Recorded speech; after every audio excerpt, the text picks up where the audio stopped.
Sometimes you should get upset when some little thing happens to you, because it's an indication that the whole damn environment has got dangerous on you.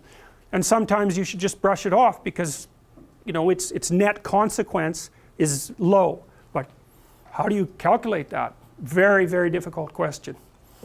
So, you know, when your computer goes wrong, well, you have to pick the proper level of analysis to fix it. And you could say, well, there's something wrong with the circuit board, and maybe, you know, there's a crack in one of the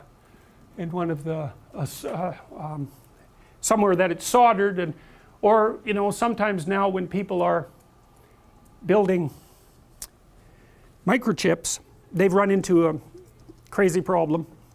You know, microchips keep getting smaller and smaller and smaller, right? And so the little wires now are down to atomic width, or, you know, the width of maybe 20 atoms or something like that, but really, they're really getting thin. And so that produces another problem which no one would have ever, you wouldn't expect, and that is, you know, that at the quantum level there's uncertainty about where electrons might be. Normally that doesn't matter. The degree of uncertainty about where your electrons are is small enough at your size so that it's basically irrelevant. But down at the subatomic level, where these microchips are starting to be produced, sometimes the electrons will be outside the wires, and that means that they're getting so damn small that they'll short circuit by themselves because the electrons aren't stable enough to be where they're supposed to be in the wires. And so, well, the reason I'm pointing that out is because a problem that exists in a system can exist at any of the multiple levels of that system, and it isn't obvious where to start. And a lot of political arguments are like that, you know. It's like, well, maybe a company goes bankrupt and its shareholders get, or maybe a bank fails, and so people can't withdraw their money, and one response is, well, that just shows you how rotten the capitalist system is. It's like, well, maybe that is what it shows, but it seems like that might not be the most appropriate level to start. And so again, it's like Occam's razor in the scientific world, right? You want to use the simplest explanation that it's not that fits the facts, because you don't organize your perceptions by facts. It's kind of like you want to use the simplest tool you can possibly manage to fix the problem.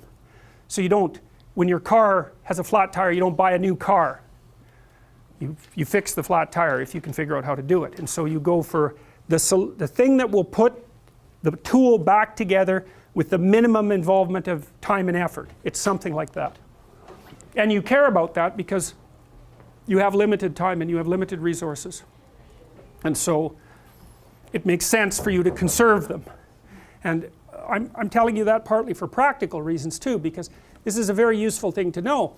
If you're arguing with someone, you want to argue about the smallest possible thing that you could argue about that might fix the problem. You want to really specify it. It's like, what's going on at a micro level, and what's the minimum that I would require to be satisfied with the outcome. And if this is especially true in intimate relationships, is like, if someone's bugging you and you want them to change, you think, well, how can I be minimally bothered by this, and what's the tiniest amount of change I could request that might satisfy me? Because otherwise the argument will come unglued, and every time you guys try to discuss a problem, you'll start talking about whether you should even be together, and then you're done because you'll never solve a problem, and then you won't be together because you'll never solve a problem. So, okay, so here's a way to think about perception. So let's say that this is the thing you're trying to look at. I called that the thing in itself. Now that's a schematic of a thing in itself. So the thing in itself, that's an old philosophical concept, and I think it came from Kant, but I'm not sure about that. It might be older than that. And the thing in itself is what you could see if you could see everything about something, but you can't. So it's a hypothetical entity. And maybe, who knows, if I was looking at you like the thing in itself, maybe I could see every level of your being from the subatomic up to this level of perception, and then beyond. I could see your family relationships. I could see how they were nested in your societal relationships, economic relationships, political relationships, the ecosystem as a whole. Like, I would see all these levels at the same time. Of course, I don't, because I can't.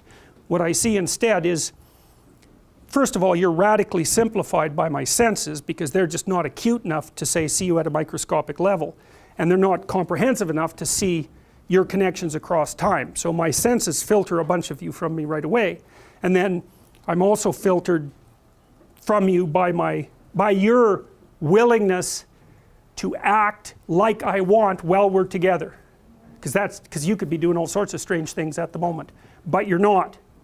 And so you're helping me simplify my perceptions of you by agreeing to play the same game that I'm playing while we occupy